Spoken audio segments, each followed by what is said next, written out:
le procureur de la République va faire en tout cas une déclaration dans la journée. On en saura certainement un peu plus sur les motifs de l'arrestation d'Ousmane Sonko et peut-être sur la durée de sa garde à vue. Les faits en tout cas se sont déroulés ce vendredi de retour de la prière. C'est l'opposant Ousmane Sonko lui-même qui fait le récit sur sa page Facebook. Il affirme avoir arraché le téléphone portable d'une gendarme qu'il filmait avant de lui demander de supprimer les vidéos que cette dernière a prises. Le procureur de la République, dans la soirée, a sorti un communiqué pour revenir sur les faits. En plus de cette affaire de téléphone portable, Ousmane Sonko est indexé pour d'autres motifs. Le procureur fait référence à des appels, à des déclarations, à des actes de façon générale qui peuvent avoir des conséquences sur l'ordre public, mais également répréhensibles sur le plan pénal. Le procureur a affirmé avoir chargé la sûreté urbaine de Dakar d'ouvrir une enquête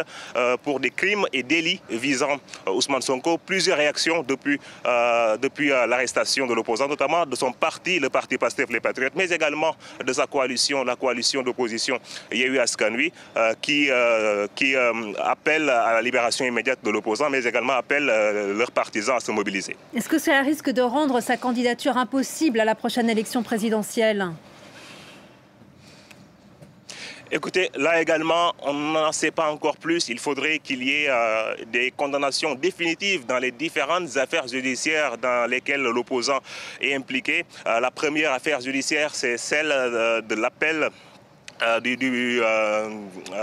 où l'opposant a été condamné pour diffamation, l'opposant au ministre sénégalais du Tourisme. Dans cette affaire, on attend d'avoir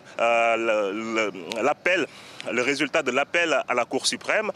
Dans l'autre affaire, l'affaire où il est condamné pour corruption de la jeunesse, selon ses avocats qui se sont prononcés hier soir, face à la presse, du fait de l'arrestation d'Ousmane Sonko, le jugement rendu dans cette affaire a été anéanti.